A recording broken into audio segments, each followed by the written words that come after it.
They didn't gather in Ash Hollow to witness mercy. They came for humiliation, for spectacle, for the sound of a man breaking in public. The wind tore through the muddy square that November afternoon in 1885, cold and sharp enough to slice through wool and pride alike.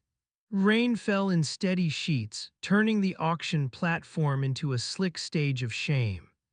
On it stood a giant of a man, Elias Thorne, 6'4" of scarred muscle, dark beard tangled with rain, wrists locked in iron chains bolted to a post like he was some rabid animal. But the chains weren't what held him still. It was the baby in his arms. Wrapped in a threadbare gray blanket, no bigger than a loaf of bread, the newborn trembled against his massive chest. Elias hunched forward, curving his body over her, shielding her from the rain as if he alone could block the whole storm. When she let out a thin, fragile cry, the sound slipped through the crowd like a blade. A drunk miner barked out a laugh. "Look at that, selling a killer with a cradle attached, ha ha ha." Cruel laughter rolled through the square. Elias didn't flinch. Sheriff Boone Hale stood near the steps, hand resting lazily on his revolver, bored eyes scanning the crowd. Beside the podium, the auctioneer, Jedrick Pike, tobacco-stained and red-faced, raised his gavel. "Debt of $400, Pike shouted. "Medical fees and store credit, state claims, strong back hard worker. Comes with baggage." He jabbed a finger toward the infant. Elias' head snapped up. The look in his eyes made Pike recoil half a step. Not rage, not madness, something worse, desperation. "Starting at $50, Pike barked. Silence. A rancher spat into the mud. "I'll give 10 if you take the brat to Helena first." More laughter, ugly, loud. Elias felt it then, that slow, crushing weight in his chest. He had failed once already, failed Mara when the bleeding wouldn't stop. Failed to save her as she whispered his name with fading breath. Now he was about to fail their daughter too. The baby whimpered again and he bent his head close to her. "Easy little wren," he murmured, voice rough like stone dragged across stone. $20, Pike tried again. "Last call before the quarry claims him." Elias closed his eyes. "I'm sorry, Mara. 75. The voice cut through the rain like a rifle crack. The crowd shifted, murmuring. From the back of the square stepped a woman heavy with child, her faded blue dress clinging to her rounded belly. One hand clutched a leather pouch. The other rested on the butt of a shotgun slung across her back. Her copper hair was plastered to her face, but her chin was lifted high. Her name was Adelaide Mercer, widowed, stubborn, alone at Briar Ridge Ranch since her husband's death in a mine collapse 6 months prior. "I said 75, she repeated, voice trembling but growing steadier. "I'll take his debt." The square went quiet. Even the rain seemed to hesitate. Sheriff Hale frowned. "Mrs. Mercer, that man's dangerous." Adelaide didn't look at him. Her green eyes locked on Elias instead. For a long second the world narrowed between them. She didn't see a monster. She saw how he held the child. "I need a roof fixed before winter," she said, "and wood chopped." "I don't need a saint." Pike weighed the pouch. "Gold dust, real, sold." The gavel cracked. Elias felt the key slip into his shackles moments later. Adelaide's hands shook as she unlocked them, but she never once reached for the baby. "Why?" Elias rasped. "Get in the wagon," she replied quietly, "before that child freezes." As they rode out of Ash Hollow under gray skies, silence stretched thick between them. Elias adjusted the blanket constantly, checking the tiny rise and fall of the baby's chest. Adelaide's hands gripped the reins tight. "What have I done?" Behind them the town shrank. Ahead of them winter waited. And neither of them knew that carved into her doorframe at Briar Ridge was a small, cruel symbol, a circle split by a blade, a mark that meant claimed. And when Elias Thorne would see it, everything would change. The road to Briar Ridge was no kindness. Mud clung to the wagon wheels, sucking at them like the land itself wanted to drag them under. The sky hung low and gray, and the wind cut across the valley with a mournful howl that sounded almost human. Adelaide flicked the reins gently over the backs of her two geldings. Easy now, easy, beside her, Elia's thorn sat like a carved monument, massive, silent, watching everything the baby stirred. A thin cry broke free, soft at first, then rising, sharp, hungry. Elias stiffened instantly. He shifted her in his arms, awkward but careful, patting her back with hands that looked built to split boulders, not cradle life. SHHH, little Wren, hush now. The crying only grew louder. Adelaide's jaw tightened. She's starving. Elia's voice came low, defensive. I've been giving her sugar water. For how long? 2 days. Adelaide's heart clenched painfully. The newborn on sugar water. Oh, no wonder the baby's cry sounded weak and desperate instead of strong. There's goat milk under the tarp, Adelaide said, eyes on the road. Tin can, mix it thick. Not with rainwater, use the jug by your boot. Elias didn't move at first. Trust did not come easy to a man who'd stood chained before a crowd. Mr. Thorne, she said more firmly, that child will not survive stubbornness. His jaw flexed. As after a moment, he shifted the baby to one arm and reached back. His large hands worked with surprising care, mixing milk into a paste, dipping a clean rag and bringing it to the baby's mouth. The little girl latched instantly. The frantic crying stopped. Only soft, desperate suckling filled the wagon. Elias exhaled a breath that seemed to leave his entire body at once. His shoulders dropped slightly as though some invisible weight had lifted.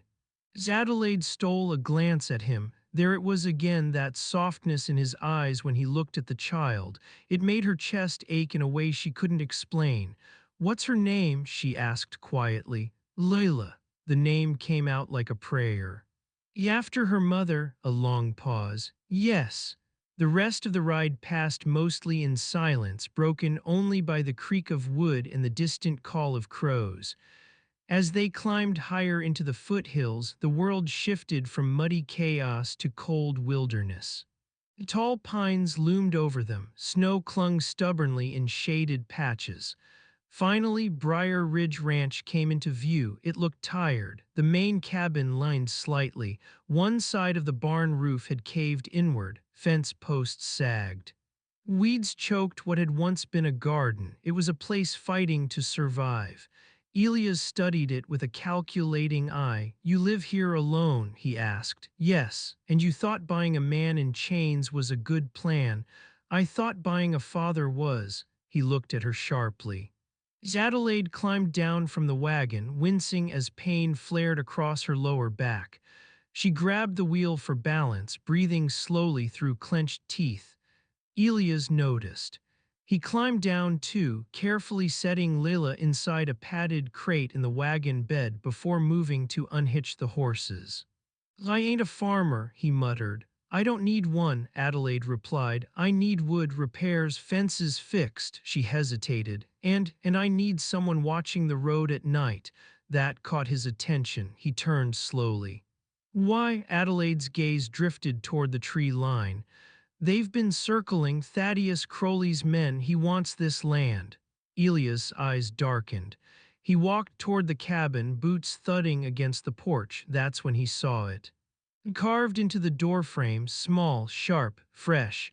A circle split down the center. His body went still. He knew that mark. He had seen it burned into barns before they were set aflame. Adelaide pushed the door open. You coming? Elias stared at the symbol, then at the woods beyond. He hadn't just been bought to chop wood, he'd been hired for a war. Yeah, he said quietly, stepping inside. But as the door shut behind them, the wind carried something faint from the trees. Laughter, low, watching. And somewhere beyond the ridge, 3 riders were already turning their horses toward the ranch. The inside of the cabin smelled of smoke, wool, and quiet struggle. Elias had to duck to clear the doorway. The warmth from the hearth brushed his face, but it couldn't hide the truth carved into the walls. The chinking between the logs had been patched with scraps of newspaper and old cloth. The table bore knife marks and burn scars. Two chairs, one rocking chair near the fire, not enough for a family, not enough for winter. Put her there, Adelaide said softly, pointing to a small wooden cradle lined with sheepskin near the hearth. It was meant for mine, but she needs it more right now. Elias moved carefully, lowering Leila into the cradle. She fussed for a moment, tiny fists waving blindly, then settled as the warmth kissed her cheeks.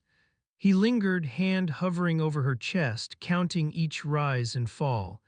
He had learned that habit the hard way. She's small, Adelaide whispered. She's strong, Elias corrected without looking at her. He stood. Where's the wood? Out back, not much of it split. Elias didn't answer. He simply walked out into the gray afternoon.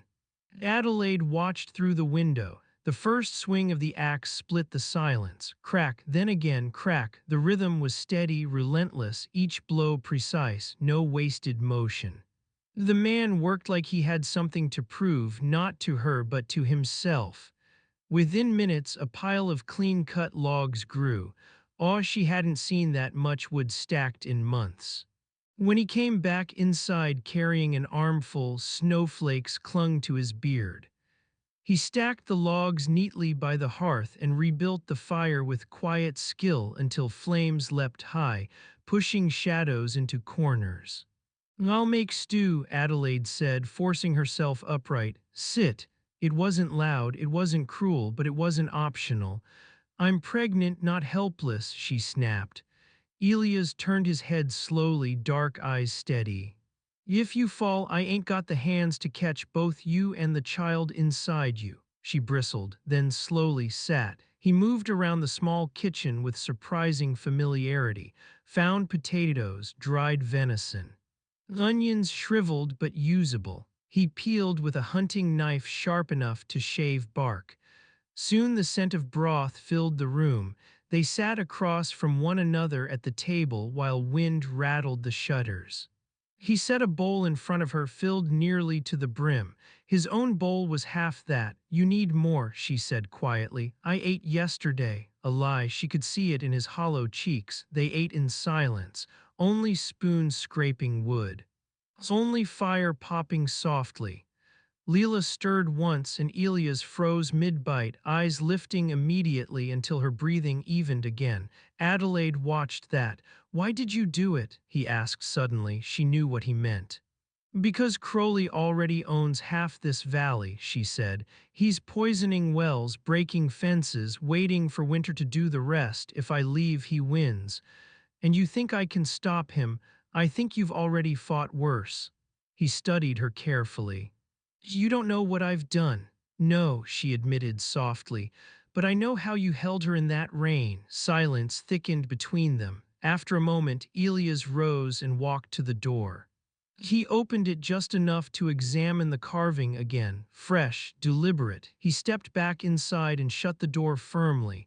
They've marked your house, he said. Adelaide went pale. When? Recently. The air in the room shifted. He walked to the mantel and lifted the old Winchester resting there, checked the chamber, tested the action. You got powder. A little. My husband kept blasting caps in the shed. Elias nodded once. Go to bed, he said. And you? He dragged the rocking chair to face the front door and sat down heavily, rifle across his lap.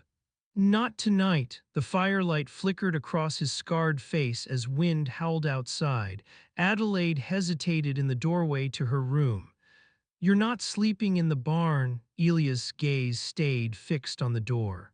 No, his voice dropped low, steady. Tonight the wolf stays inside. Outside, beyond the ridge, 3 riders watched the cabin light glowing in the dark, and one of them smiled. Morning came sharp and white. Snow dusted the ranch like a warning. Adelaide woke to the sound of hammering. For one breathless second, panic seized her chest. The rocking chair by the door was empty, the rifle gone, the cradle empty. Her heart slammed against her ribs. No, no, no, no, she threw off the quilt and rushed barefoot into the main room, breath trembling. The front door stood slightly ajar, cold air spilled inside. Elias, she shouted, voice cracking. Up here, she stumbled out onto the porch and looked up. There he was, 30 feet above ground, straddling the broken peak of the barn roof, a mouthful of nails clenched between his teeth. Snow clung to his shoulders. His hammer rose and fell in steady rhythm. Below him, in the pale morning sun, Leela lay bundled safely inside her cradle, set atop a bale of hay in the corral. A small nanny goat stood tethered nearby, chewing lazily. As Adelaide sagged against the porch railing, relief washed over her so fast her knees nearly gave out. I thought, she started, breath uneven. Thought I ran, Elias called down. He slid down the roof with alarming ease and descended the ladder, landing heavily in the snow. Up close, he looked different in daylight, still intimidating but not wild, focused. I don't run from debt, he said simply. And I don't leave roofs leaking. He nodded toward the barn. Main beam was split, snow'd have crushed it in the next storm, fixed it. Goat wandered down from the ridge, she's got milk. Leela ate twice already. Adelaide stared at him. In one morning, he had done what she hadn't managed in 3 months. Thank you, she whispered. He didn't smile. Don't thank me yet. His eyes shifted toward the canyon road. Adelaide followed his gaze, 3 riders moving slow. Unhurried, confident, her stomach tightened. Elias walked calmly to the water trough and moved Leela's cradle behind it, shielding her from the line of sight of the road. Inside, he said. This is my land, Adelaide replied, chin lifting. Then stand behind me. The riders entered the yard without asking permission. The lead man wore a long black duster, hat tipped low over cold gray eyes. Silas Granger, foreman to Thaddeus Crowley. A man who enjoyed intimidation a little too much. Well now, Granger drawled. Morning, Mrs. Mercer, heard you bought yourself a stray. His gaze slid over Elias with faint amusement. Adelaide's hands tightened at her sides. You're trespassing, just neighborly concern, Granger smiled, showing crooked teeth. Mr. Crowley's worried about your judgment, spending your last gold on a convict, that ain't smart. Elias stepped forward 1 pace, not threatening. Just present, Granger's horse shifted uneasily beneath him. Crowley's man continued, $500 for the deed, take the stage east before winter buries you. No, the word left Adelaide steady, firm. Granger sighed dramatically. And you big man, you ready to die for land that ain't yours? Elias didn't raise his voice. Turn around, Granger chuckled. Or what? Elias' eyes never blinked. I saw your spotter on the ridge. Granger's smile faltered for half a second. You draw, Elias continued evenly. I'll pull you off that saddle before your boys clear leather. Silence fell heavy. One of the hired guns shifted in his seat. Granger studied Elias closely now. This wasn't a brute. This was a soldier. Finally, Granger spat into the snow. Winter's long, he muttered. Accidents happen. He turned his horse sharply. The riders left as slow as they'd come. Adelaide exhaled shakily.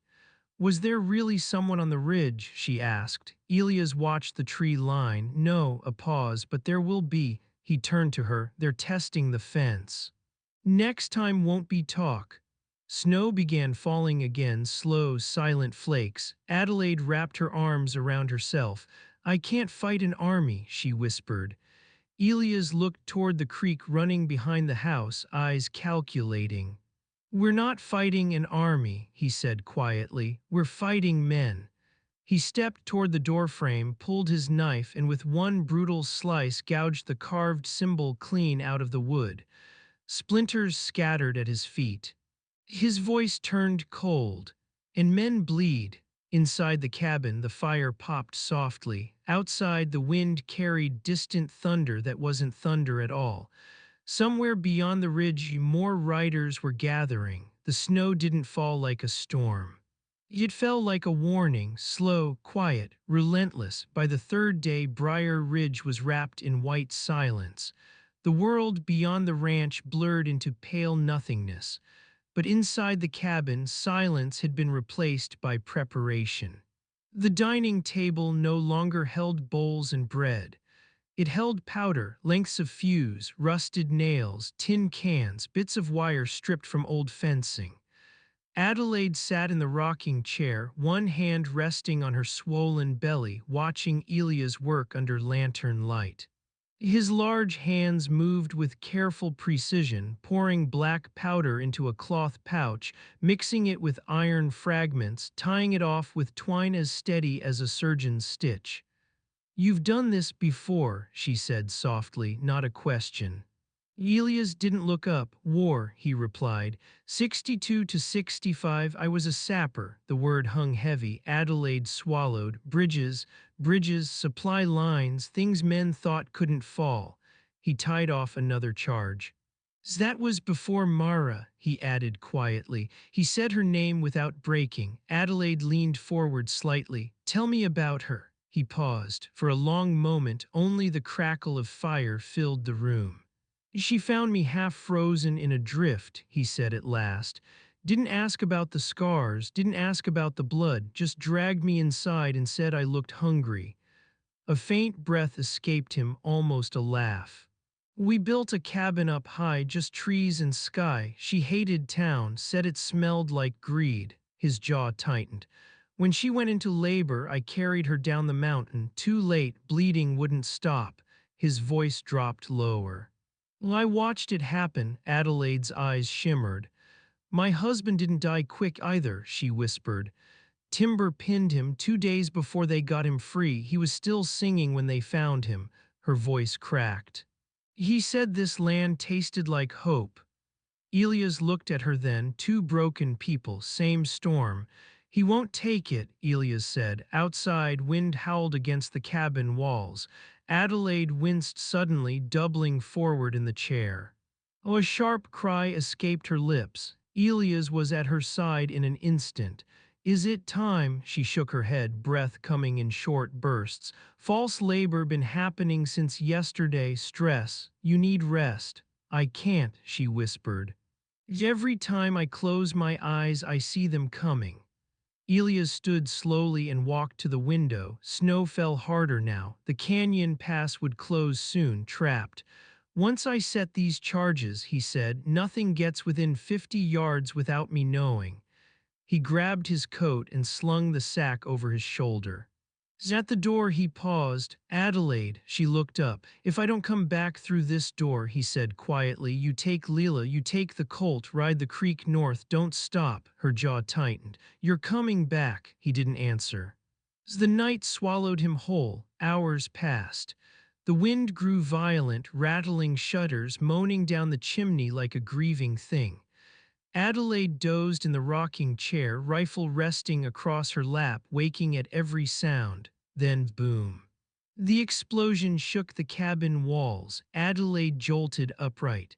Another blast echoed through the snow-covered valley. Yelling followed, gunfire. Her breath froze in her throat. Through the frost-covered window she saw shadows moving across the yard. Dark figures stumbling in confusion. Then a shot cracked from above the porch roof. Elias, he was up there, her heart pounded. Another explosion, closer. Shouting turned to panicked screaming. "Fall back, it's rigged." The wind carried the chaos. Then a flaming bottle arced through the dark. It smashed against the side of the cabin. Fire roared upward. "No," Adelaide screamed. She threw the door open without thinking, barefoot in the snow, grabbing a wool blanket from the chair. Elias dropped from the porch roof, landing hard beside her. "Get inside," he roared. "Smother it." Together they beat at the flames, steam rising as snow and water hissed against burning logs. Bullets tore into the porch posts behind them. A round grazed Elia's shoulder. He grunted but didn't stop. Finally, the flames died down. Silence, too much silence. Adelaide trembled, snow melting against her skin. Why'd they stop? She whispered. Elia's head tilted slightly. He heard it before she did. Thump, thump, thump, heavy wheels grinding through snow. His face went still. They didn't stop, he said quietly. They brought something bigger. Out of the darkness emerged a reinforced ore wagon plated in sheet metal and mounted at its front a Gatling gun. Adelaide's breath left her in a broken whisper. Elias looked at the house. At the cradle inside, at Adelaide clutching her belly, the barrels began to spin and the night exploded. The Gatling gun roared like a metal beast unleashed from hell. Bullets tore through the front of the cabin, splintering logs into flying shards. Wood exploded inward, glass shattered. The world became noise, deafening, violent, relentless. Adelaide screamed, but not from fear. Pain ripped through her abdomen, sharp and undeniable. "Oh God, Elias," she gasped, collapsing against the table as another contraction seized her body. This wasn't false labor, this was real. Outside, Elias crouched low as bullets chewed through the porch railing above him. Snow kicked up around his boots. The armored ore wagon crept forward through the yard, iron plating deflecting stray shots from his rifle. He couldn't punch through that metal. He had one chance. He grabbed the last heavy powder charge, the one packed tight with nails and scrap iron. His shoulder burned where the bullet had grazed him, warm blood soaking through his sleeve, but he ignored it. Inside the cabin, Adelaide cried out again, clutching the edge of the table until her knuckles went white. "It's coming," she wept. "Elias, it's coming now. Hold on," he shouted back, voice swallowed by gunfire. He didn't charge the wagon head-on. He ran wide. Vanished into the darkness along the tree line. The gunner focused on the cabin, unaware of the shadow moving behind them. Elias circled fast, breath tearing through his lungs, boots crunching in snow. He reached the rear of the wagon, heart hammering, fuse between his teeth. He struck a match against his belt buckle. The spark caught. The fuse hissed to life. He shoved the charge beneath the wagon axle right under the ammunition crate bolted to the frame. "Debt paid," he roared. He dove behind a fallen pine just as the world split open. The explosion thundered across the valley. The wagon lifted off the ground, metal twisted, wheels shattered. A second blast followed as ammunition ignited in chaotic bursts of fire and sparks. Men screamed. The Gatling gun fell silent.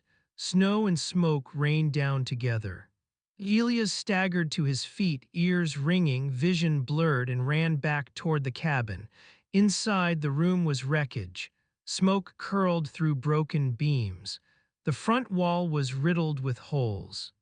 Adelaide lay on the floor, pale, hair plastered to her face, breath ragged.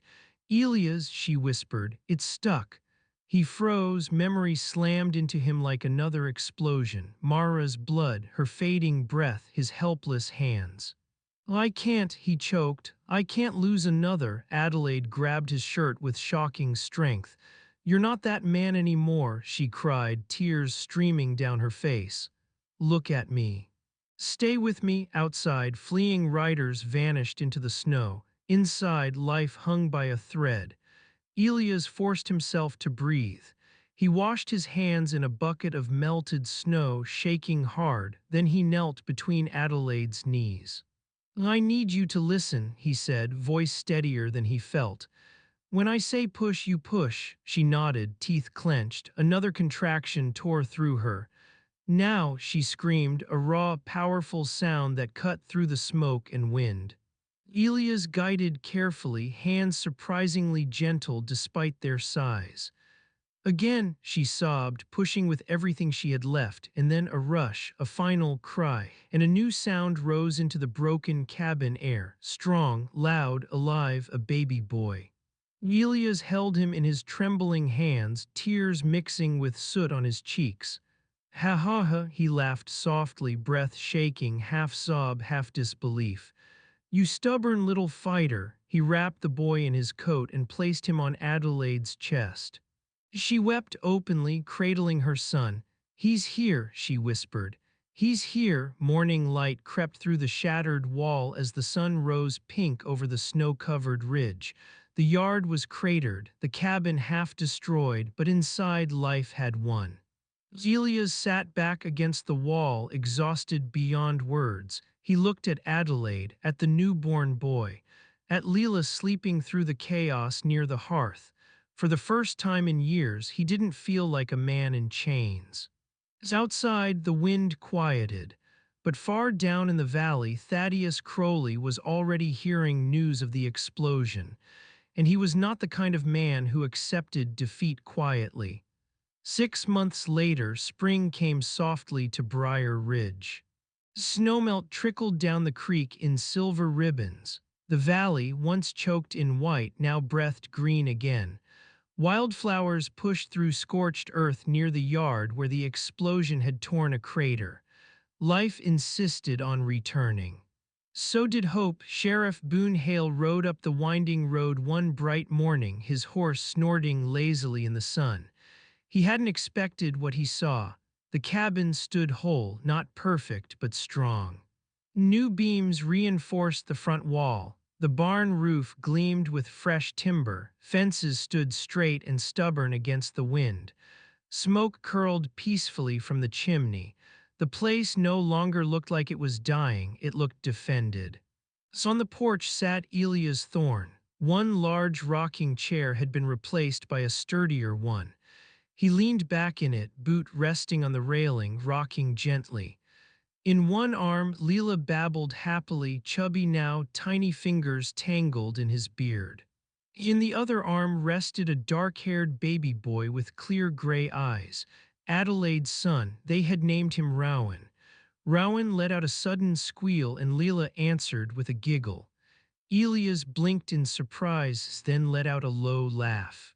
"Yeah, easy now, both of you. I only got 2 arms." From the garden, Adelaide straightened from her planting and shaded her eyes. Her face had filled out with health. Strength glowed in her posture. Sheriff Hale dismounted slowly, surveying the land. "Well, I'll be damned," he muttered. Elias looked up calmly. "Mornin', Sheriff." Hale stepped onto the porch, glancing at the repaired beams, the new supports beneath the railing. "Came to check your papers," Hale said, pulling folded documents from his coat. "Says here your debt's been cleared. Compensation from the Crowley estate covered it." Adelaide's jaw tightened slightly at the name. After the failed assault, Crowley's reputation had cracked. Federal marshals had started sniffing around his business dealings. Word was spreading. Sheriff Hale cleared his throat. "You're a free man now, Thorne, no contract."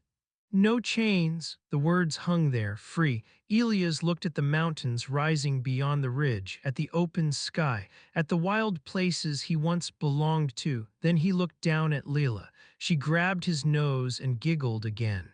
Oh, he looked toward Adelaide. She stood quietly by the fence, watching him, not demanding, not pleading, just waiting. Elias exhaled slowly.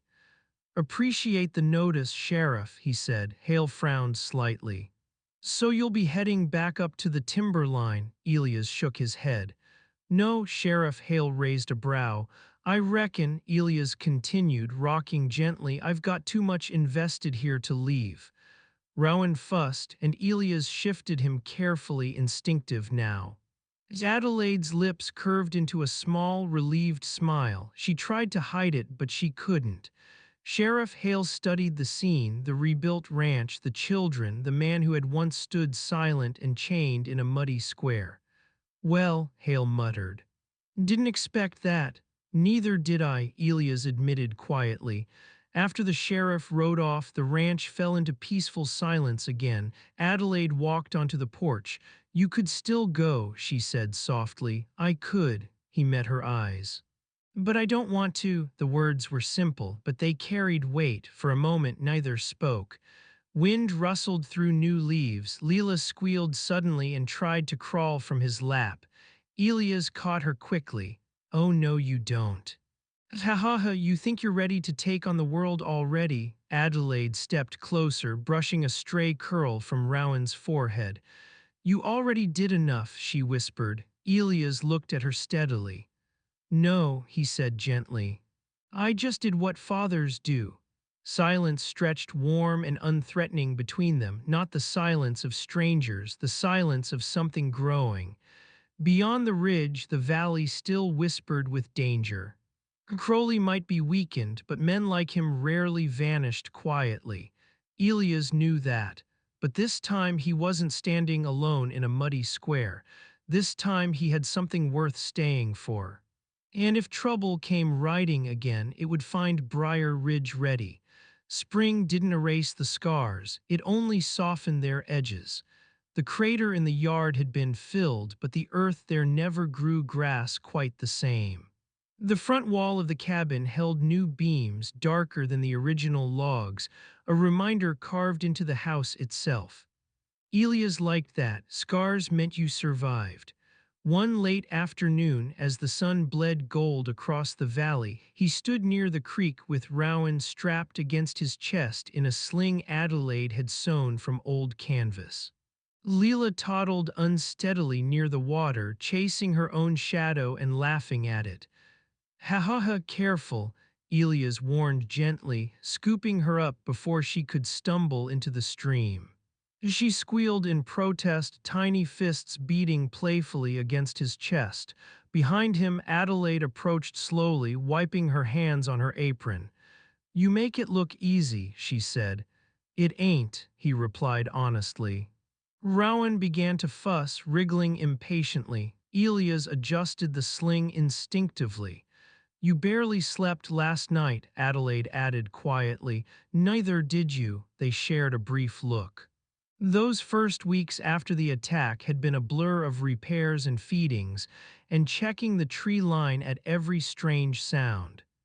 Elias still woke at the slightest creak of wood, still reached for the rifle before he reached for breath. You don't have to stay on watch every night, Adelaide said softly. Crowley's men haven't been back. Elias' gaze drifted toward the ridge. They will, not because he feared it, because men like Crowley didn't forgive humiliation. As if summoned by the thought, a distant echo drifted through the valley. Hoofbeats, faint, far off but real. Adelaide's body stiffened. Elias handed Leela gently into her arms. Inside, he said calmly. This time she didn't argue. He stepped onto the porch and lifted the Winchester from its hooks. The weight felt natural in his hands. The riders came into view slowly, not three, two. They stopped at the fence line instead of charging into the yard. Elias didn't lower the rifle. One of the men raised his hand slightly. Message from Crowley, he called out. Elias said nothing. The rider swallowed. He's selling, federal charges coming. Land disputes under review. Adelaide stepped just behind Elias. Rowan pressed against her shoulder. What does that mean? She called. It means, the rider continued nervously, he's offering settlement. Says he's done with Briar Ridge. Elias studied them carefully. No smug grins, no hidden flanking movement in the trees, just two men eager to be somewhere else. What's the catch? Elias asked. No catch. Just don't come looking for more. A long silence followed. Finally, Elias lowered the rifle, but only slightly. Tell him this, he said, voice low but clear. We weren't looking for war, he brought it. The riders nodded quickly. They turned their horses and rode away without another word. Adelaide exhaled shakily. Is it over? She whispered. Elias didn't answer right away. He watched until the riders disappeared beyond the bend, then he turned back toward the house. For now, Leela tugged at his sleeve. Up, she demanded in broken baby speech. He blinked, then let out a quiet chuckle. Ha ha ha, yes ma'am. He lifted her easily, settling her on his hip. Adelaide stepped closer, her shoulder brushing his arm. For a moment, none of them moved. The ranch stood quiet around them. The creek sparkled. The wind no longer carried threats, only the scent of pine and thawing earth. Rowan reached up and grabbed Elia's beard. Elias winced. "Ah, easy there, little hawk." Adelaide laughed softly, the sound warm and unguarded. In that small moment, something shifted, not survival, not debt, not obligation, something gentler. Elias looked down at the children in his arms. Then at Adelaide. "I don't stay because I owe you," he said quietly. She held his gaze. "I know," he swallowed once. "I stay because this feels right." Her eyes shimmered slightly, though she smiled. "Aw," she breathed softly. "About time you figured that out." He shook his head with a faint grin. "Don't get used to me talking this much." Leela squealed again, and Rowan answered with a loud baby coo. The valley echoed with their sounds, not gunfire, not explosions, just life. And for the first time since that muddy auction square, Elias Thorne allowed himself to believe the war might truly be over. But peace, he had learned, was something you guarded just as fiercely as love. Summer arrived bold and unapologetic. The valley bloomed thick with wild grass and stubborn color. Briar Ridge no longer looked like a battlefield, it looked like a home. But peace is a fragile thing. Elias was mending fence along the northern boundary when he felt it, that prickle at the back of his neck. The kind that never truly left a man who had lived too long in war. He straightened slowly. Dust, far down the ridge road, one rider. Not charging, not hiding, just coming. By the time the horse reached the yard, Adelaide was already on the porch, Rowan balanced on her hip. Leela clung to her skirts. Elias stepped forward, silent and steady. The rider dismounted.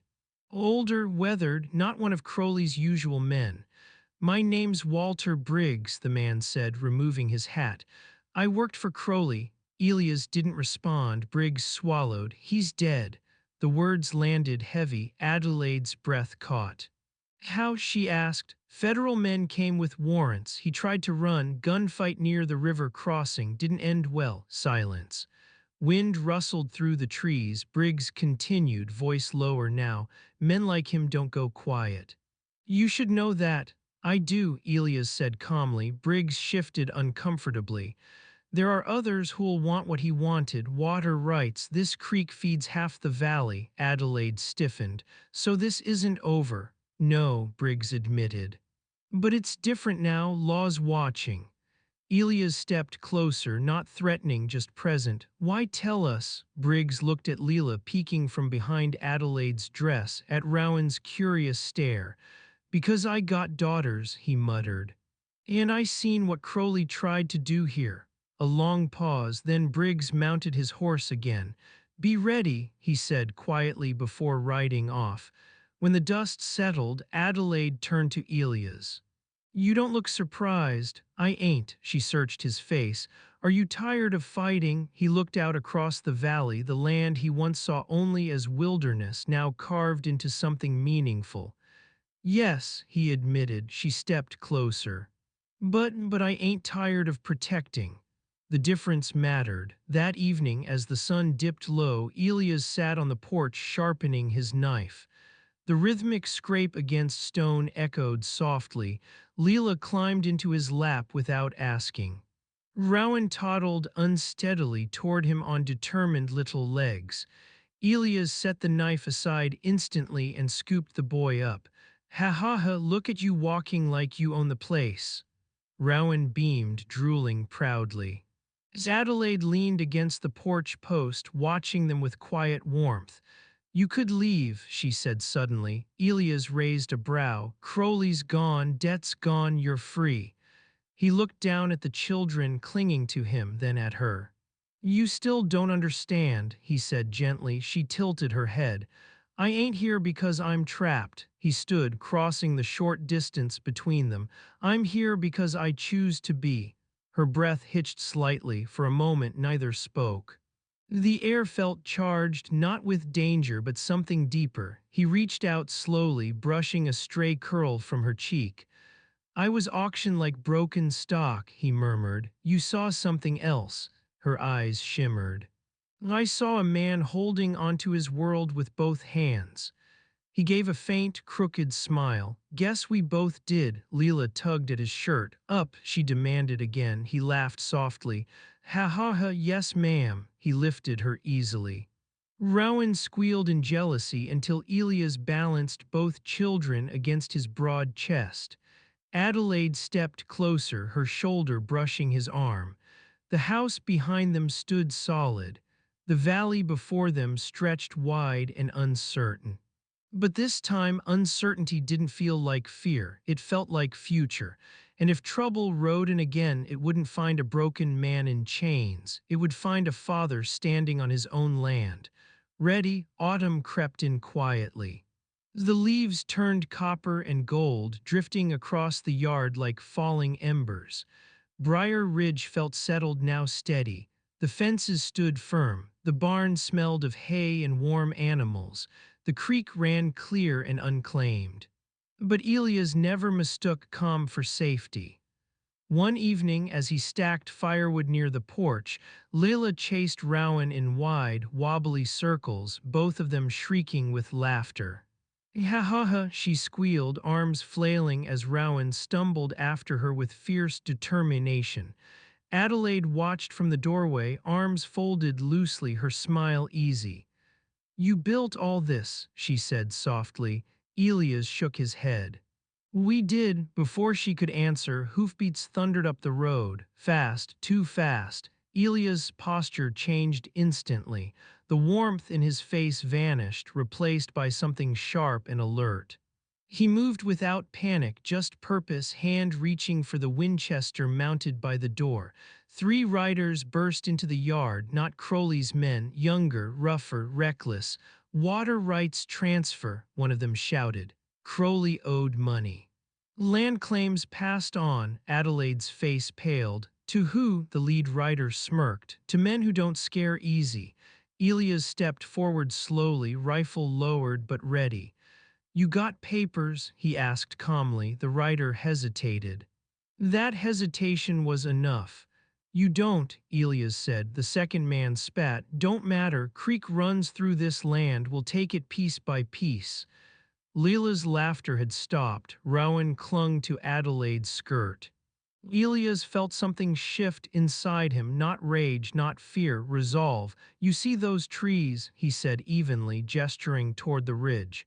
You see how quiet it is. The men glanced around nervously. I fought a war before I ever saw this valley, Elias continued. Buried men who thought metal and noise made them powerful. He stepped one pace closer. You want water. Dig your own creek. The lead rider scoffed and reached toward his holster. The click of Elias cocking the rifle echoed sharp and final. The rider froze. For one long breath, wind rustled through the dry grass. Then from behind the barn came another sound, Sheriff Hale's voice. Afternoon, boys. The three men turned sharply. Two deputies rode into the yard behind him. Seems federal marshals don't like fraudulent land claims, Hale added casually. Funny thing about papers, they matter. The rider's bravado crumbled fast. Within minutes they were disarmed and escorted off the property in handcuffs, muttering curses over their shoulders. Silence returned. Adelaide's knees weakened slightly once the dust settled. Elias lowered the rifle slowly. You knew they'd come, she asked. I hoped law would get here first. Sheriff Hale tipped his hat before riding off. You've made enough enemies for one lifetime, Thorne. Maybe it's time you made something official. The suggestion lingered after he left. That night the fire burned low and warm. Leela slept curled against Rowan in the small bed Elias had built with his own hands. Adelaide stood near the hearth, staring into the flames. You could marry me, she said suddenly. The words startled even her. Elias blinked. Silence stretched, then she laughed nervously. Not for protection, not for debt, just because, he prompted gently. Because I don't want to imagine this place without you in it. His chest tightened. He stepped closer, boots soft against the wooden floor. I was chained when you found me, he murmured. You sure you want that man standing beside you? She reached up, touching the scar along his jaw. That man fought for my children like they were his own. He swallowed hard. Adelaide exhaled shakily. Is it over? She whispered. Elias didn't answer right away. He watched until the riders disappeared beyond the bend, then he turned back toward the house. For now, Leela tugged at his sleeve. Up, she demanded in broken baby speech. He blinked, then let out a quiet chuckle. Ha ha ha, yes ma'am. He lifted her easily, settling her on his hip. Adelaide stepped closer, her shoulder brushing his arm. For a moment, none of them moved. The ranch stood quiet around them. The creek sparkled. The wind no longer carried threats, only the scent of pine and thawing earth. Rowan reached up and grabbed Elias' beard. Elias winced. "Ah, easy there, little hawk." Adelaide laughed softly, the sound warm and unguarded. In that small moment, something shifted, not survival, not debt, not obligation, something gentler. Elias looked down at the children in his arms. Then at Adelaide. I don't stay because I owe you, he said quietly. She held his gaze. I know, he swallowed once. I stay because this feels right. Her eyes shimmered slightly, though she smiled. Aw, she breathed softly. About time you figured that out. He shook his head with a faint grin. Don't get used to me talking this much. Leela squealed again, and Rowan answered with a loud baby coo. The valley echoed with their sounds, not gunfire. Not explosions, just life. And for the first time since that muddy auction square, Elias Thorne allowed himself to believe the war might truly be over. But peace, he had learned, was something you guarded just as fiercely as love. Summer arrived bold and unapologetic. The valley bloomed thick with wild grass and stubborn color. Briar Ridge no longer looked like a battlefield, it looked like a home. But peace is a fragile thing. Elias was mending fence along the northern boundary when he felt it, that prickle at the back of his neck. The kind that never truly left a man who had lived too long in war. He straightened slowly. Dust, far down the ridge road, one rider. Not charging, not hiding, just coming. By the time the horse reached the yard, Adelaide was already on the porch, Rowan balanced on her hip. Leela clung to her skirts. Elias stepped forward, silent and steady. The rider dismounted. Older, weathered, not one of Crowley's usual men. My name's Walter Briggs, the man said, removing his hat. I worked for Crowley. Elias didn't respond. Briggs swallowed. He's dead. The words landed heavy. Adelaide's breath caught. How? She asked. Federal men came with warrants. He tried to run. Gunfight near the river crossing. Didn't end well. Silence. Wind rustled through the trees. Briggs continued, voice lower now. Men like him don't go quiet. You should know that. I do, Elias said calmly. Briggs shifted uncomfortably. There are others who'll want what he wanted, water rights. This creek feeds half the valley. Adelaide stiffened. So this isn't over. No, Briggs admitted. But it's different now, law's watching. Elias stepped closer, not threatening, just present. Why tell us? Briggs looked at Leela, peeking from behind Adelaide's dress, at Rowan's curious stare. Because I got daughters, he muttered. And I seen what Crowley tried to do here. A long pause, then Briggs mounted his horse again. Be ready, he said quietly before riding off. When the dust settled, Adelaide turned to Elias. You don't look surprised. I ain't, she searched his face. Are you tired of fighting? He looked out across the valley, the land he once saw only as wilderness, now carved into something meaningful. Yes, he admitted. She stepped closer. But I ain't tired of protecting. The difference mattered. That evening, as the sun dipped low, Elias sat on the porch sharpening his knife. The rhythmic scrape against stone echoed softly. Leela climbed into his lap without asking. Rowan toddled unsteadily toward him on determined little legs. Elias set the knife aside instantly and scooped the boy up. Ha ha ha, look at you walking like you own the place. Rowan beamed, drooling proudly. As Adelaide leaned against the porch post, watching them with quiet warmth. You could leave, she said suddenly. Elias raised a brow. Crowley's gone, debt's gone, you're free. He looked down at the children clinging to him, then at her. You still don't understand, he said gently. She tilted her head. I ain't here because I'm trapped. He stood, crossing the short distance between them. I'm here because I choose to be. Her breath hitched slightly. For a moment neither spoke. The air felt charged, not with danger but something deeper. He reached out slowly, brushing a stray curl from her cheek. I was auctioned like broken stock, he murmured. You saw something else. Her eyes shimmered. I saw a man holding onto his world with both hands. He gave a faint, crooked smile. Guess we both did. Leela tugged at his shirt. Up, she demanded again. He laughed softly. Ha ha ha, yes ma'am. He lifted her easily. Rowan squealed in jealousy until Elias balanced both children against his broad chest. Adelaide stepped closer, her shoulder brushing his arm. The house behind them stood solid. The valley before them stretched wide and uncertain. But this time, uncertainty didn't feel like fear. It felt like future. And if trouble rode in again, it wouldn't find a broken man in chains. It would find a father standing on his own land. Ready, autumn crept in quietly. The leaves turned copper and gold, drifting across the yard like falling embers. Briar Ridge felt settled, now steady. The fences stood firm. The barn smelled of hay and warm animals. The creek ran clear and unclaimed. But Elias never mistook calm for safety. One evening, as he stacked firewood near the porch, Lila chased Rowan in wide, wobbly circles, both of them shrieking with laughter. Ha ha ha, she squealed, arms flailing as Rowan stumbled after her with fierce determination. Adelaide watched from the doorway, arms folded loosely, her smile easy. You built all this, she said softly. Elias shook his head.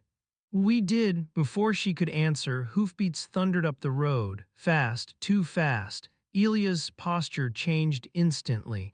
The warmth in his face vanished, replaced by something sharp and alert. He moved without panic, just purpose, hand reaching for the Winchester mounted by the door. 3 riders burst into the yard, not Crowley's men, younger, rougher, reckless. Water rights transfer, one of them shouted. Crowley owed money. Land claims passed on, Adelaide's face paled. To who? The lead rider smirked. To men who don't scare easy. Elias stepped forward slowly, rifle lowered but ready. You got papers? He asked calmly. The rider hesitated. That hesitation was enough.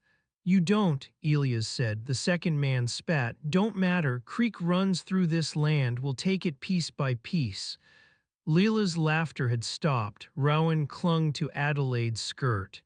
Elias felt something shift inside him, not rage, not fear, resolve. You see those trees, he said evenly, gesturing toward the ridge. You see how quiet it is. The men glanced around nervously. I fought a war before I ever saw this valley, Elias continued. Buried men who thought metal and noise made them powerful. He stepped one pace closer.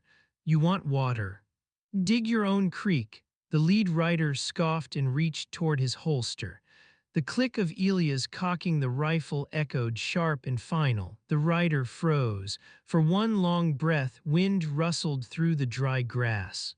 Then from behind the barn came another sound, Sheriff Hale's voice. Afternoon, boys. The 3 men turned sharply. 2 deputies rode into the yard behind him. Seems federal marshals don't like fraudulent land claims, Hale added casually. Funny thing about papers, they matter. The rider's bravado crumbled fast. Within minutes, they were disarmed and escorted off the property in handcuffs, muttering curses over their shoulders. Silence returned. Adelaide's knees weakened slightly once the dust settled. Elias lowered the rifle slowly. "You knew they'd come," she asked. "I hoped Law would get here first." Sheriff Hale tipped his hat before riding off. "You've made enough enemies for one lifetime, Thorne. Maybe it's time you made something official." The suggestion lingered after he left. That night the fire burned low and warm. Leela slept curled against Rowan in the small bed Elias had built with his own hands. Adelaide stood near the hearth, staring into the flames. "You could marry me," she said suddenly. The words startled even her. Elias blinked. Silence stretched, then she laughed nervously. "Not for protection, not for debt, just because," he prompted gently. "Because I don't want to imagine this place without you in it." His chest tightened. He stepped closer, boots soft against the wooden floor. "I was chained when you found me," he murmured. "You sure you want that man standing beside you?" She reached up, touching the scar along his jaw.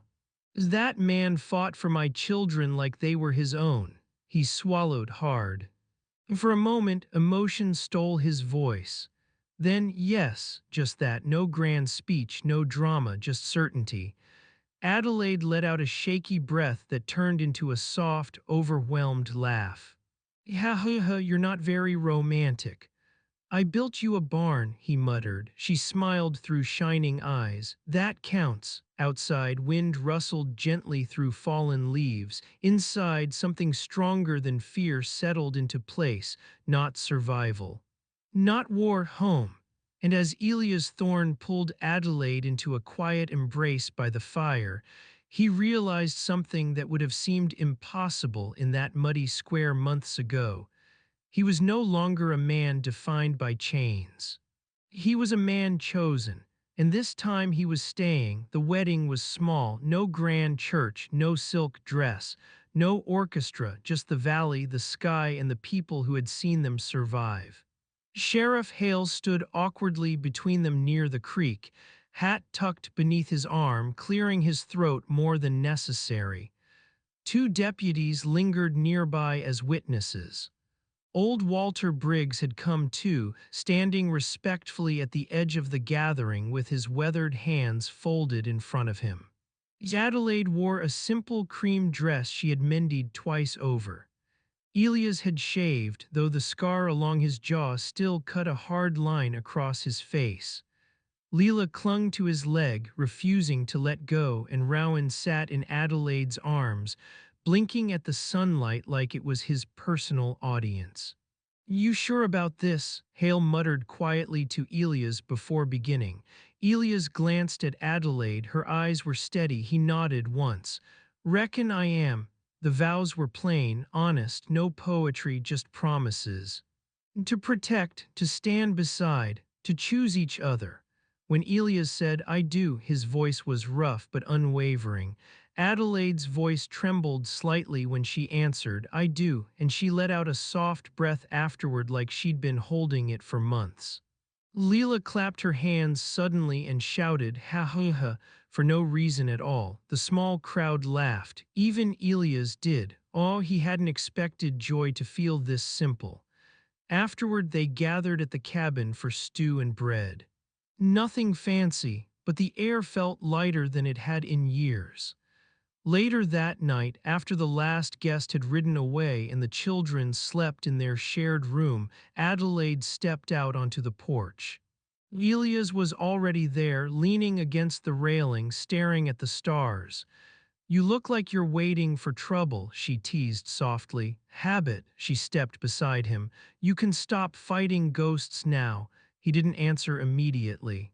The valley was quiet, crickets hummed, the creek whispered gently over stone. "I don't think the ghosts ever stop," he admitted. "You just learn to live with them." She slipped her hand into his. For a long moment they stood in silence. Then a distant crack echoed from somewhere beyond the ridge. Not thunder, not wood splitting, a rifle shot. Elia's body went still. Adelaide's grip tightened. Another shot, closer. Leela's faint cry drifted from inside the cabin. Elia's moved instantly, reaching for the rifle mounted beside the door. I thought it was over, Adelaide whispered, fear flickering in her voice. So did I, he replied calmly. He stepped off the porch and scanned the tree line. Shadows moved between the pines. Not many, two, maybe three, testing, always testing. Stay inside, he said quietly. She shook her head. No, he met her eyes, you stay alive. That's how you fight.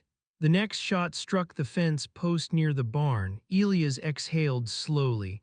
Then he fired back, not wild, not reckless, precise. The shadow behind the tree stumbled and dropped. The others retreated quickly, vanishing into darkness. Silence returned just as suddenly as it had broken. Elias didn't chase. He stood in the yard for a long moment, listening, nothing. When he stepped back onto the porch, Adelaide was waiting. It won't ever be completely peaceful, will it? She asked. He looked at the cabin, at the children inside, at the home built from ruin. No, he said honestly. She swallowed. Do you regret staying? He turned toward her slowly. No, not hesitation, not doubt, certainty, because this wasn't about chasing peace anymore. It was about defending it. He stepped inside and barred the door. Leela reached for him sleepily, small arms wrapping around his neck. He held her tight. Rowan stirred in his crib but did not wake. Adelaide leaned her forehead gently against his shoulder. Outside, the wind moved through the trees like a whisper. Not laughter this time, not threat, just reminder. Peace was never given, it was earned. And Elias Thorne would earn it again and again if he had to, because this was no longer a debt.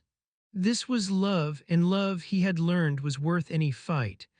Winter returned like an old rival, not sudden, not violent, just patient. Snow layered itself across Briar Ridge in soft blankets, covering the scars in the yard and muting the world into white silence. Smoke curled from the chimney in steady ribbons, proof that warmth still lived inside. Elias rose before dawn most mornings, old habits. He would stand on the porch, rifle in hand, scanning the ridge as frost clung to his beard. He no longer expected war, but he refused to be surprised by it. Inside, life had changed. Leela had grown bold. She followed him everywhere now, tiny boots thudding against the wooden floor as she mimicked his stride. Ha ha ha, she would shout whenever she tripped, laughing at her own clumsiness instead of crying. Rowan, heavier and steady, had learned to stand by gripping Elia's pant leg and demanding, up. And Elias always lifted him, always. Adelaide watched it all with a quiet kind of awe. One evening, as snow fell thick outside, she found Elias kneeling near the hearth with both children climbing over him like he was a mountain. You've been smiling more, she said softly. He glanced up, surprised. Have I? Oh yes, she replied, stepping closer. You laugh now. As if to prove her point, Leela tugged his beard too hard and he winced dramatically. Ah, hey now, little outlaw. Rowan burst into delighted giggles. Elias couldn't help it. He laughed too, full, deep, unrestrained. For a moment the sound startled even him. Later that night, after the children slept and the wind howled beyond the shutters, Elias sat at the table sharpening a blade. Adelaide poured 2 cups of coffee and slid one toward him. You still think about that day? She asked quietly. He didn't pretend not to understand. The auction, she nodded. He stared at the blade in his hands. Sometimes, he admitted. I remember the rain, the way they laughed. His jaw tightened. I remember thinking I'd already lost everything. Adelaide reached across the table and covered his hand with hers. But you hadn't, he looked up at her. No, he said softly, I hadn't. Silence stretched warm between them. Then a knock at the door, sharp, unexpected. They froze. Elias rose slowly, rifle already in hand. Adelaide stood as well, heart pounding, another knock, not frantic, measured. Elias opened the door just enough to see. A boy stood there, no older than 14, shivering in the snow. Please, the boy whispered. They burned our cabin, Adelaide gasped softly. Elias' eyes scanned the ridge automatically. No riders, no trap. Just a frightened child with frost on his lashes. Without hesitation, Elias stepped aside. Get inside, the boy stumbled in, near tears, hands shaking. They said the land wasn't ours, he choked. Took everything. Adelaide wrapped a blanket around him immediately. Elias felt something shift in his chest, not anger, recognition. He had stood once in cold rain while men debated his worth. He had been stripped down to debt and labeled disposable. Now someone else stood in his doorway carrying the same fear. He knelt in front of the boy. What's your name? Thomas. You got family left? Thomas nodded weakly. Ma. She's hiding in the trees. Elias didn't hesitate. He grabbed his coat. I'll bring her in. Adelaide stepped forward. It's freezing. So was I once, he said quietly. He stepped back into the snow without another word. Adelaide watched from the doorway as his broad frame disappeared into the dark. Not as a man hunting, but as a man answering. When he returned, carrying Thomas's mother carefully over his shoulder because her ankle was twisted, Adelaide's eyes filled. So the house grew crowded that night. 4 adults, 2 children, 1 hearth, but it felt bigger somehow. War had once dragged Elias Thorne into chains. Now it brought others to his door. And this time, he wasn't standing alone on a platform waiting to be sold. He was standing in his own home, opening the door. And as the storm raged outside, Adelaide looked at him and realized something profound. The man she had bought for $75 of gold dust had become the strongest foundation Briar Ridge would ever have. And somewhere beyond the ridge, word began to spread. If you were hunted, if you were cornered, if you had nowhere left to go, there was a ranch on the hill where the wolf stood guard, and he did not break. By spring, Briar Ridge was no longer just a ranch, it was a refuge. Thomas and his mother, Eliza, had stayed through winter. Elias helped Thomas rebuild strength in his thin arms, teaching him how to split wood without wasting energy. Adelaide showed Eliza how to tend the small garden that had begun pushing green through thawed earth. The house felt fuller now. Laughter came easier. Even the walls seemed to breathe differently. One afternoon, as Elias repaired the northern fence with Thomas beside him, the boy asked quietly, "Were you ever scared?"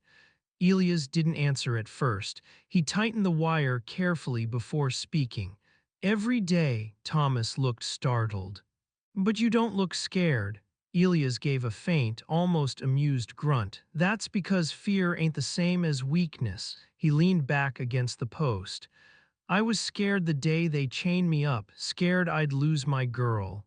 Scared I'd fail again." Thomas swallowed. "What made it stop?" "It didn't," Elias said simply. "I just decided something else mattered more."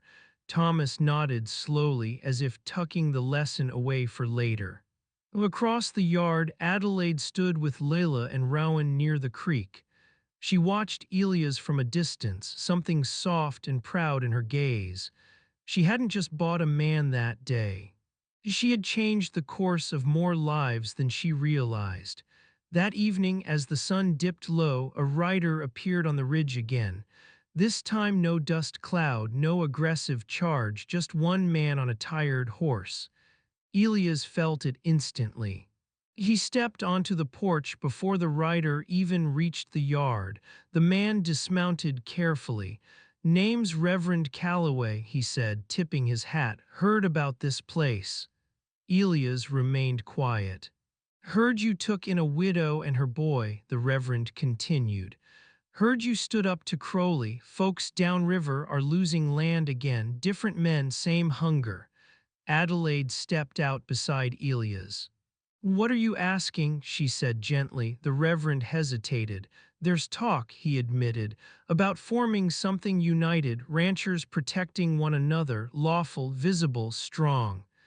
Elias studied him carefully. No more isolated cabins burning alone, Calloway added quietly. Thomas stood near the barn listening, eyes wide. Adelaide looked at Elias. You can't fight every battle alone, she whispered. He knew that. He had learned that the hard way. Silence stretched across the yard.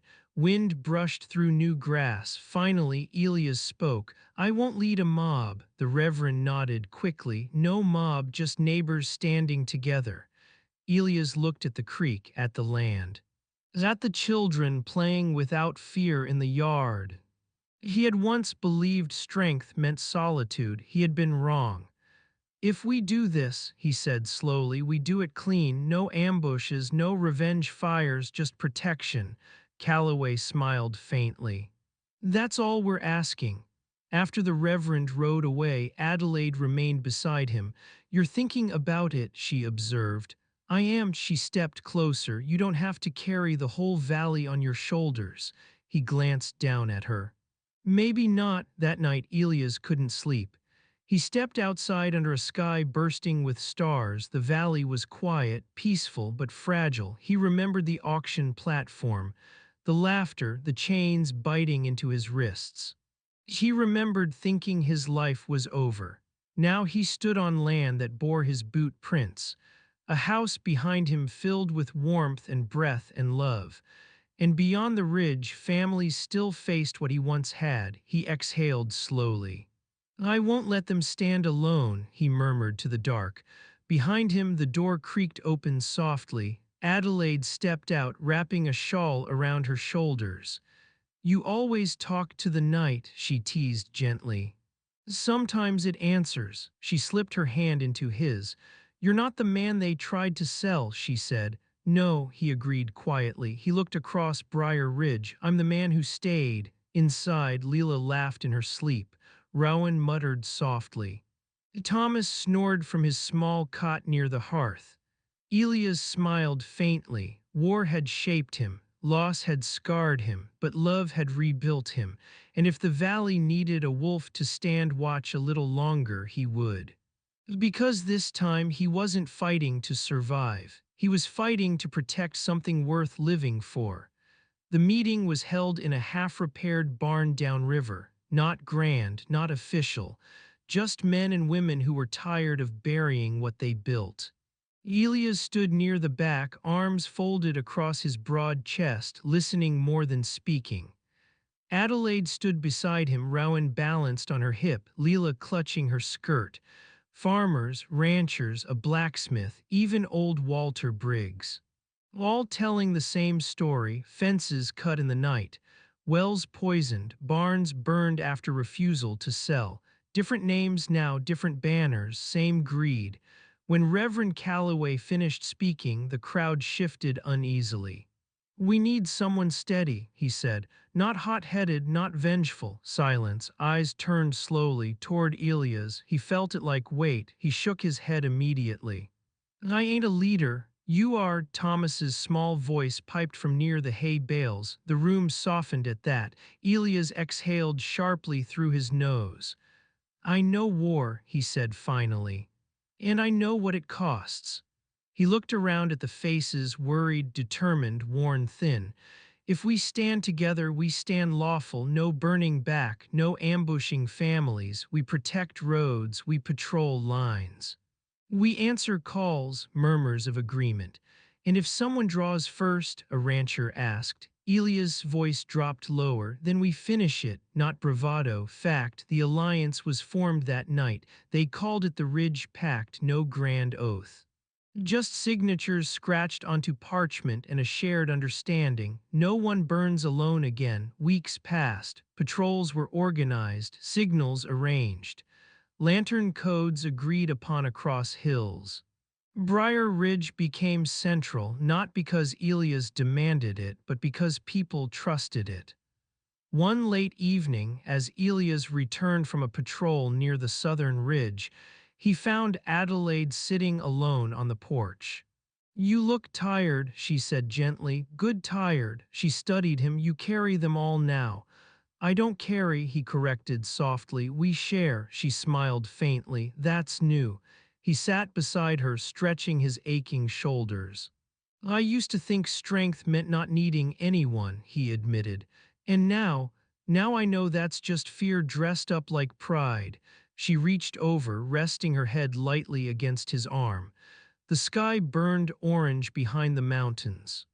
From inside the cabin, Leela's laughter rang out as Rowan chased her in uneven steps. Elias closed his eyes briefly, letting the sound settle deep in his chest. Peace still felt fragile, but it no longer felt borrowed. Suddenly, a distant lantern flickered twice on the northern ridge.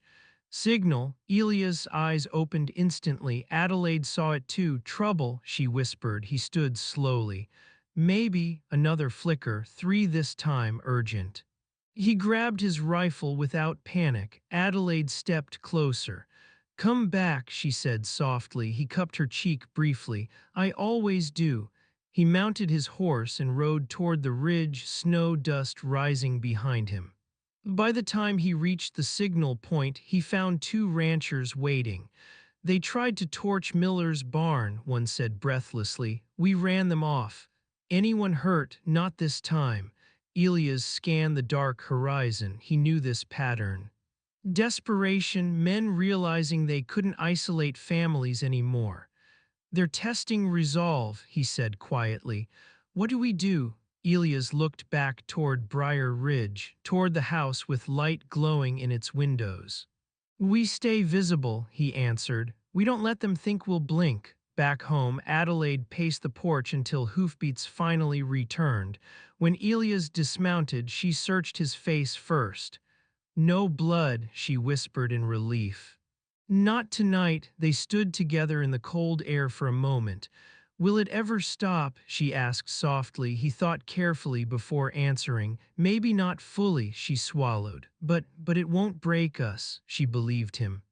Because she had seen him broken once, and she had seen him rebuild. Inside, Leela ran toward him the moment he stepped through the door.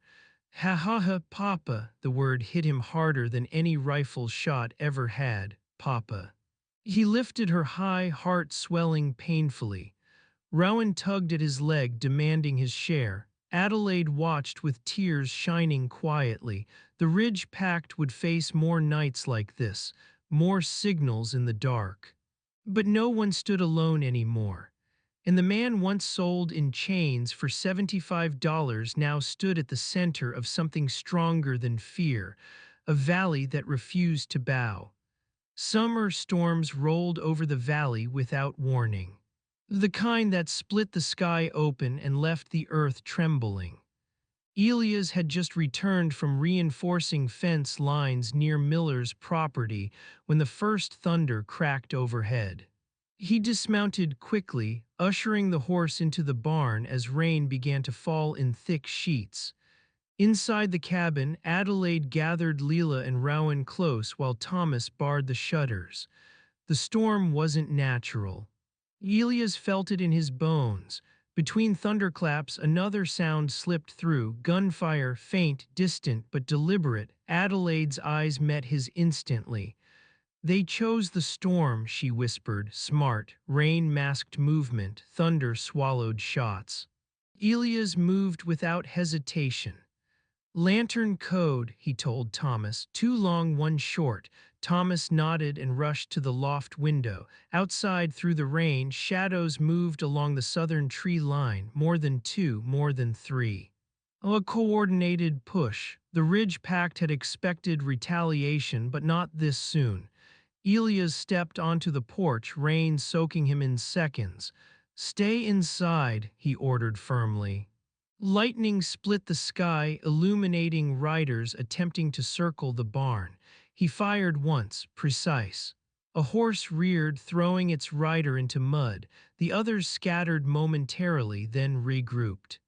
From the northern ridge, a lantern answered Thomas's signal, then another from the west.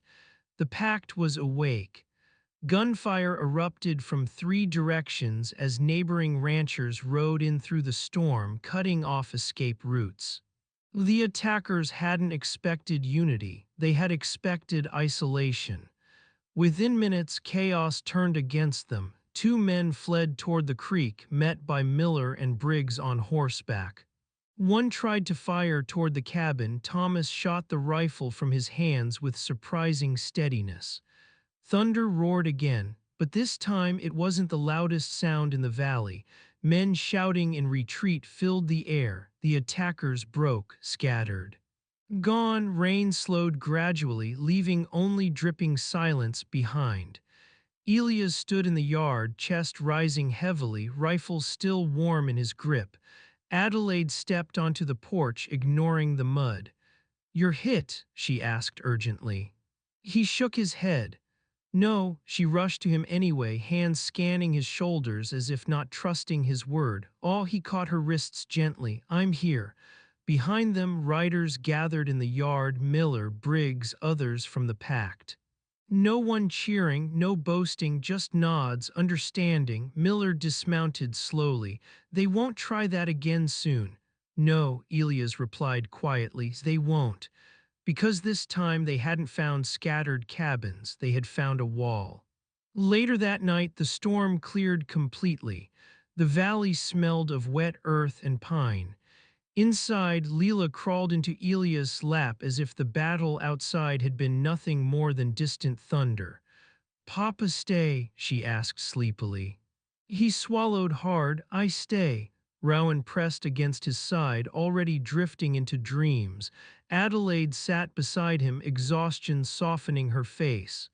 "You didn't run toward danger tonight," she said quietly. "I ran toward neighbors," she smiled faintly. "That's different." He nodded once. He wasn't fighting alone anymore. He wasn't defending one house. He was part of something shared. After the others rode home, silence settled deep across Briar Ridge. Elias stepped outside one last time before sleep. The moon broke through thinning clouds, casting silver over the soaked valley. He looked across the land that had once seemed like a battlefield waiting to happen. Now it felt guarded, earned. Behind him, Adelaide stepped quietly onto the porch.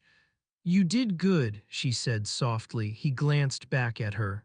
"We did." She slipped her arm around his waist. For a long moment, neither spoke, because words weren't needed. The storm had come, the storm had tested them, and the valley had held. Elias looked up at the clearing sky. Once thunder had meant chaos. Now it meant warning and readiness. And for the first time in his life, he understood something fully. Strength wasn't about surviving alone, it was about standing together, and Briar Ridge was no longer just his redemption, it was a promise, one that would echo through the valley long after the storm clouds passed. The valley changed after the storm. Not overnight, but steadily. Word traveled fast across ridgelines and riverbeds Briar Ridge had held. The Ridge Pact had answered. The attackers had fled without taking a single barn, a single child, a single acre. Something invisible shifted after that. Fear moved out. Respect moved in. One crisp morning, Elias rode with Miller and Briggs along the creek line to inspect new boundary markers. The water ran strong from recent rains, sparkling under pale sunlight. "They won't try that size push again," Miller said, adjusting his hat. "No," Elias agreed. "Next time it'll be quieter," Briggs grunted. "You always expect the worst." "I prepare for it," Elias corrected calmly.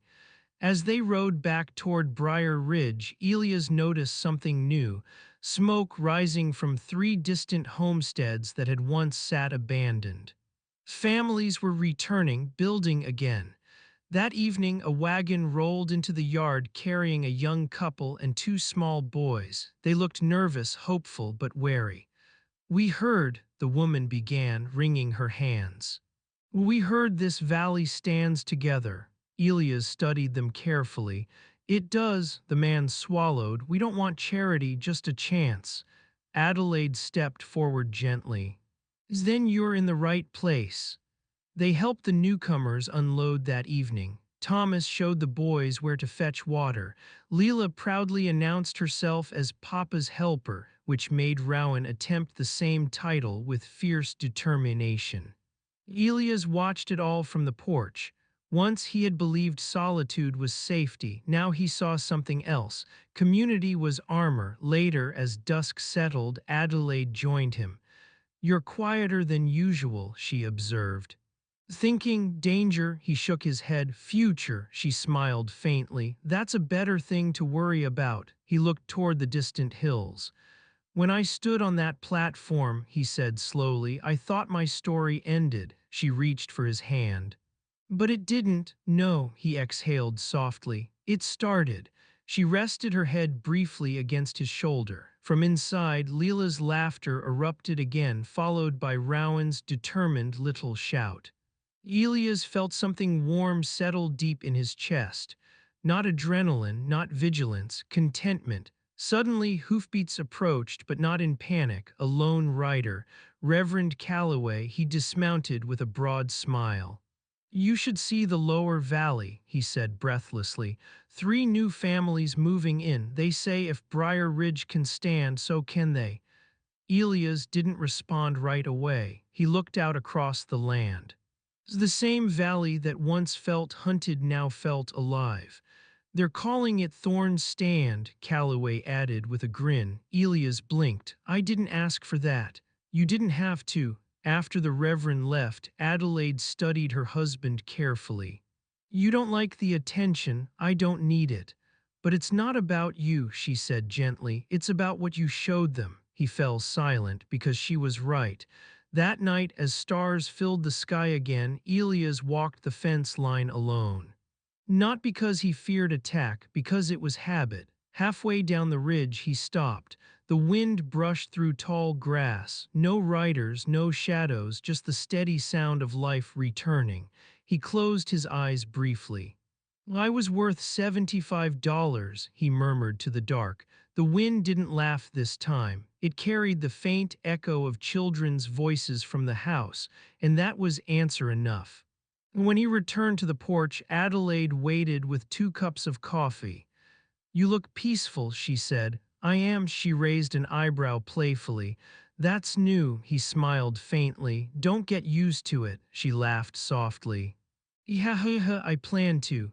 Inside, Leela slept with her arm flung over Rowan's chest. Thomas snored lightly from the loft. The new family's wagon stood parked near the barn, hopeful and tired.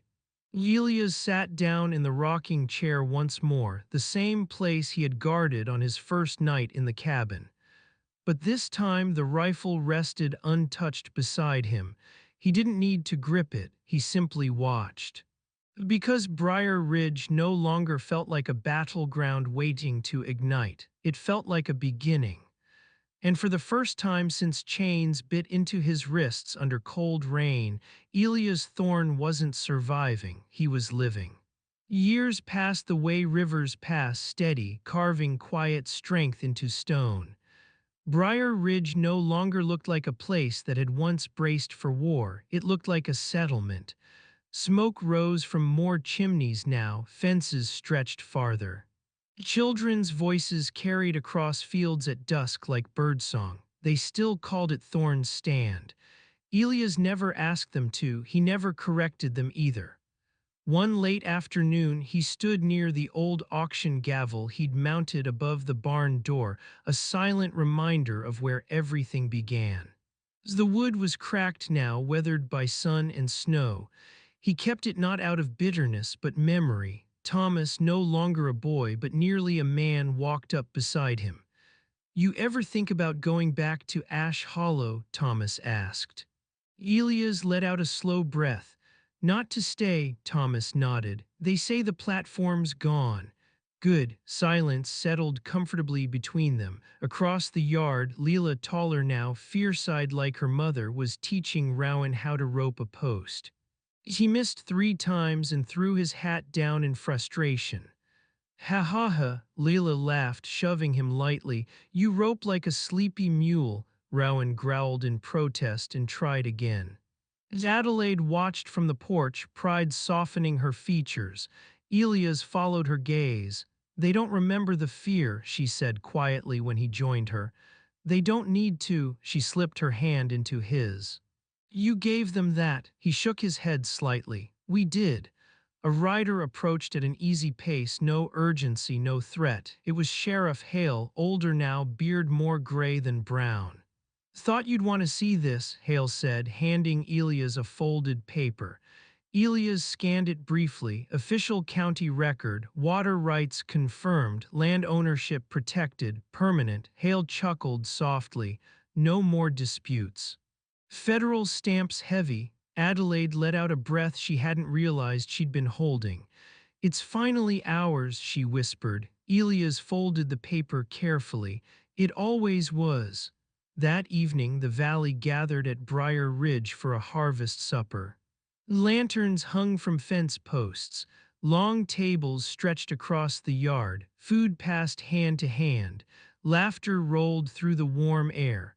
Walter Briggs told a story about Crowley's failed escape that had half the table roaring. Thomas sat proudly among the grown men now. Leela danced barefoot in the grass. Rowan tried to copy her and fell flat on his back, bursting into his own laughter instead of tears. Ha ha ha, Elias watched it all from the porch steps, arms folded loosely, not in defense but in contentment. Adelaide sat beside him. You look like a man who found what he was looking for, she said. He considered that carefully. I wasn't looking, he replied. I was just trying to survive. And now I'm trying to stay. She rested her head lightly against his shoulder. You stayed, she whispered. The sun dipped low, painting the valley gold. For a moment, Elias' mind drifted back, rain falling cold against his face, iron biting into his wrists, laughter cutting through him like knives. He remembered closing his eyes, believing everything was over. He opened them now to something entirely different. Children chasing fireflies, neighbors sharing bread, a wife who had once stood in mud with gold dust and courage in her trembling hands. He stood slowly and walked toward the center of the gathering. The laughter quieted instinctively. He wasn't a man of speeches, never had been, but tonight felt different. I ain't good with words, he began, voice steady. A few soft chuckles answered him. I stood once in front of strangers who thought they knew my worth. Silence fell gently over the yard. I was wrong about one thing that day. He looked at Adelaide. I thought my life was ending. His gaze swept over the valley. It was just beginning. No applause, no grand reaction, just understanding. Thomas raised his cup quietly, then Miller, then Briggs. Soon the whole yard followed. A silent toast, not to a hero, not to a legend, but to a man who had chosen to stay. Later that night, when the lanterns dimmed and the valley quieted again, Elias sat alone on the porch. The rifle still rested nearby, but untouched. He looked at the stars and exhaled slowly. I wasn't $75, he murmured to the dark. Inside the house, Leela laughed in her sleep. Rowan muttered something about ropes. Adelaide's soft breathing drifted through the open window. Elias smiled. No chains, no auction block, no carved marks on door frames, just land earned, love chosen, and a valley that stood because one man refused to break. And if someday the story was told of Briar Ridge, it wouldn't begin with war. It would begin with a woman who said, I'll take him, and a man who decided that staying was the bravest fight of all. The story did not end with the harvest supper. Stories like this never do. They settle into the land, into wood beams and fence posts, into the way children grow without ever knowing how close everything once came to burning. Winter returned again, but it no longer felt like an enemy. Snow blanketed Briar Ridge in quiet white, and smoke from a dozen chimneys curled upward like a promise kept. Elias stood on the porch one early morning, breath fogging in the cold. He wasn't holding a rifle, he was holding a mug of coffee. That alone would have seemed impossible once. Behind him, the door creaked open. Adelaide stepped out, shawl wrapped around her shoulders. Lines of strength framed her face now, not from fear but from years lived fully. "You're smiling again," she said softly. "Am I?" "Yes." He looked out across the valley. Tracks in the snow showed early risers tending livestock. Lanterns flickered faintly in distant windows. No panic, no smoke that didn't belong, just life. "Thomas is heading his own homestead come spring," Adelaide added. Elias nodded slowly. "He'll do fine. And Leela wants to ride patrol with the pact." He chuckled under his breath. "She's stubborn enough." Adelaide smiled knowingly. "Wonder where she got that." Inside, Rowan shouted something about breakfast, followed by a crash and a loud, unapologetic ha-ha-ha. Elias shook his head fondly. "They ain't afraid," he murmured. "They shouldn't be." That afternoon, a small group of newcomers arrived again, another family seeking stability, seeking safety. It no longer surprised Elias. Briar Ridge had become something bigger than land. It had become an answer. He met the father at the gate. "You the man they call Thorn?" the newcomer asked cautiously. Elias paused. "I'm Elias," the man nodded slowly. "They say you were sold once." Elias met his eyes without flinching. "I was." And now, Elias glanced toward the house where Adelaide stood in the doorway, where Leela and Rowan argued over a rope, where smoke rose steady and strong. "Now I stay." That night, as snow began falling again, the valley glowed under lantern light. Elias sat in the rocking chair, the same one he'd dragged in front of the door on his first night at Briar Ridge. He could still feel the ghost of that fear if he tried, but it no longer owned him. Adelaide knelt beside him, resting her hand over his. "You ever think about what would have happened if I hadn't spoken up that day?" she asked quietly. He looked at her carefully. "Every once in a while. And I don't." She frowned slightly. "You don't." He shook his head. "Because you did." Silence wrapped around them, warm as the fire crackling in the hearth. Leela climbed into his lap without asking. Rowan followed immediately, refusing to be left out. The weight of them both pressed against his chest, heavy, real, precious. He wrapped his arms around them instinctively. "Ha-ha-ha, careful now," he muttered as Rowan nearly tipped sideways. Adelaide laughed softly, brushing snow from her hair. Outside, wind whispered through the trees, not mocking, not threatening, just passing through. Elias leaned back in the chair and looked around the room, the beams he'd repaired, the cradle that had once held a starving infant, the table where powder had been packed in desperation. Every scar in the wood told a story, every story led here. He closed his eyes briefly. Once he had stood chained beneath cold rain while strangers debated his worth. Now he sat surrounded by the very proof that worth was never decided by a crowd. It was decided by what you built after. Adelaide squeezed his hand gently. "You're quiet," she whispered. "I'm grateful for what?" He opened his eyes and looked at her. "For the woman who saw a father instead of a prisoner." Her breath caught slightly. He leaned forward and pressed his forehead lightly to hers. $75, he murmured with a faint smile. "Best investment you ever made," she laughed softly through misted eyes. "Oh, don't let it go to your head." The fire popped warmly behind them. Outside, Briar Ridge stood calm and steady under falling snow. No chains, no platform, no gavel, just a man who had once been broken, and a valley that proved he never truly was.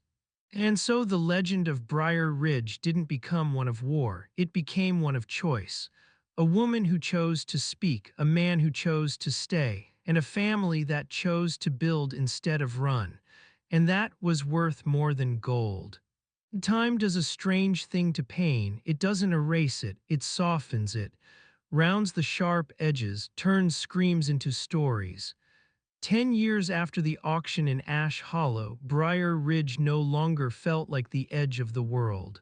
It felt like the center of something steady. The Ridge Pact had grown into a formal valley council. Roads were safer, water rights were documented. Children walked between homesteads without glancing over their shoulders. Elias had more gray in his beard now. He didn't mind it.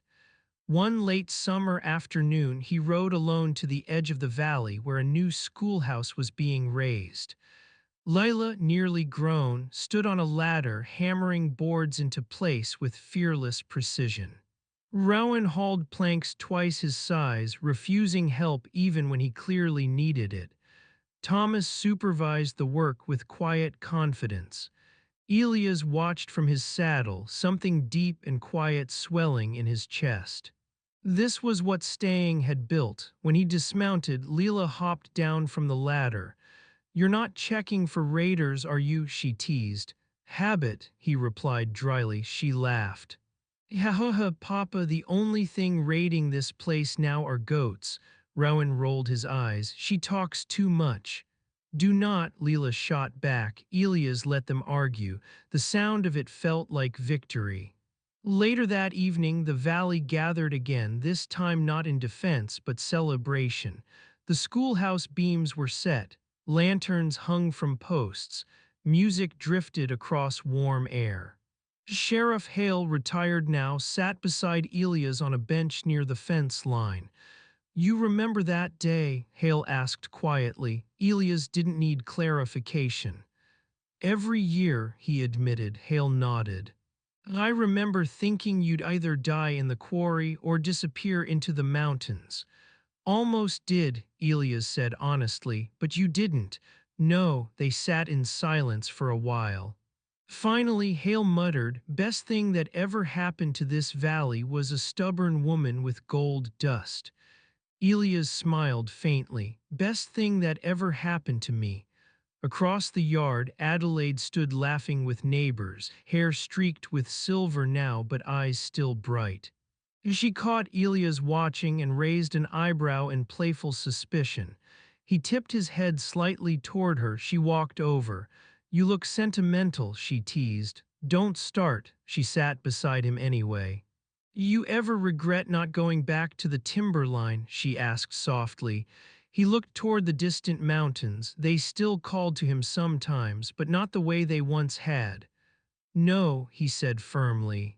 She studied his face, searching for doubt. There was none. "Why?" she asked. He took her hand gently. "Because if I'd gone back, I'd have missed all this." Leela spun past them, dragging Rowan into a clumsy dance. Thomas laughed openly for once. Neighbors shared bread and stories. The schoolhouse frame stood tall against the sunset. Elias exhaled slowly. Once he had believed redemption meant escaping his past. Now he understood it meant building beyond it. As night settled, Reverend Calloway, older, slower, stood and raised a glass. "To Briar Ridge," he called. The valley answered as one. Elias felt Adelaide's hand tighten around his. "You're quiet again," she whispered. "I'm listening. To what?" He glanced around at the laughter, the steady hum of life. "To what peace sounds like. No gunfire, no shouting, just voices layered with trust." Later, long after lanterns dimmed and music faded, Elias stood alone near the creek. Moonlight painted silver across the water. He could almost see the ghost of himself there, a man in chains, drenched in rain, believing his life had ended. He knelt and dipped his fingers into the current. "Cold, real, alive, I stayed," he murmured to the water. The creek didn't answer. It didn't need to, because behind him lights glowed warm in windows. And the valley he had once defended now stood strong enough to defend itself. He rose slowly and walked back toward the house, toward Adelaide, toward the life built from $75 and one impossible decision. And for the first time in a long time, there was nothing chasing him, only home. Years later, when children who had never known fear asked how Briar Ridge began, the story always started the same way. not with gunfire.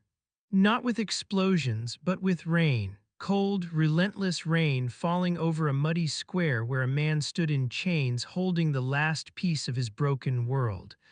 Elias was older now. His hands were rougher, slower, but still steady. His hair had turned mostly silver. The scar along his jaw had faded from angry red to quiet white. He sat on the porch one evening while grandchildren, yes, grandchildren, ran across the yard chasing fireflies. Leela's little girl shrieked with laughter, falling into the grass. Rowan's son tried to lasso a fence post twice his size. Ha ha ha, the children howled together.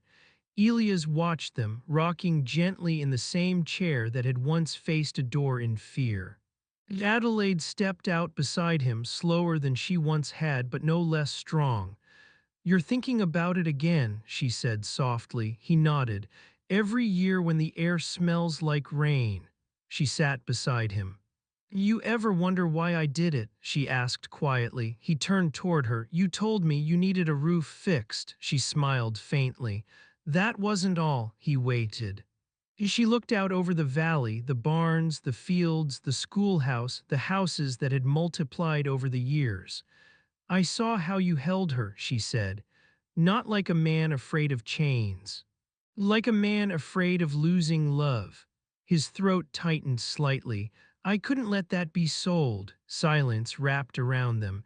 In the distance, church bells rang from the small chapel the valley had built.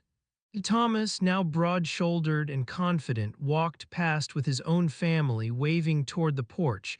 Neighbors called greetings without fear. Lanterns flickered peacefully.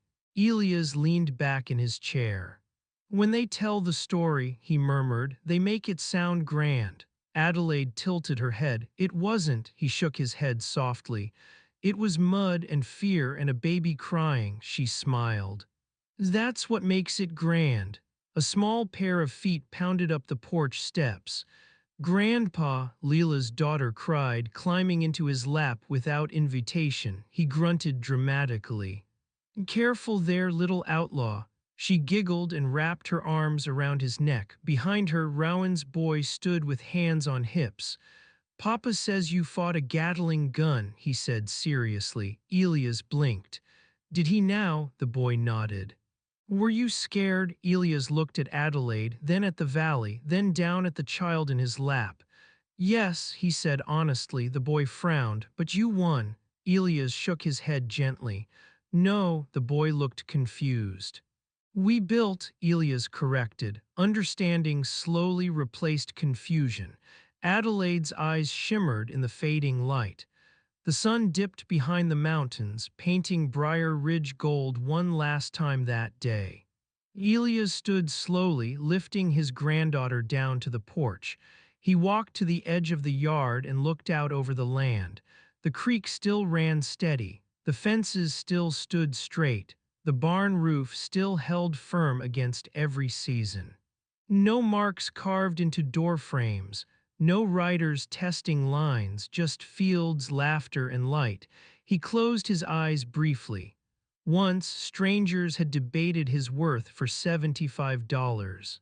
Now no amount of gold could measure what had grown here. Adelaide stepped beside him one last time that evening. "You stayed," she whispered. He smiled softly. "Best fight I ever chose." The wind moved gently through the grass. Not as a warning, not as a threat, just as memory. And so the legend of Briar Ridge lived on, not as a tale of violence, but as proof that a man's worth is never decided on a platform beneath cold rain. It's decided in the quiet years after, in the fences rebuilt, in the children unafraid, in the choice to stay when leaving would have been easier, and long after Elias Thorne was gone, they would still say, "It only took $75, and a woman brave enough to see what the rest of the world could not."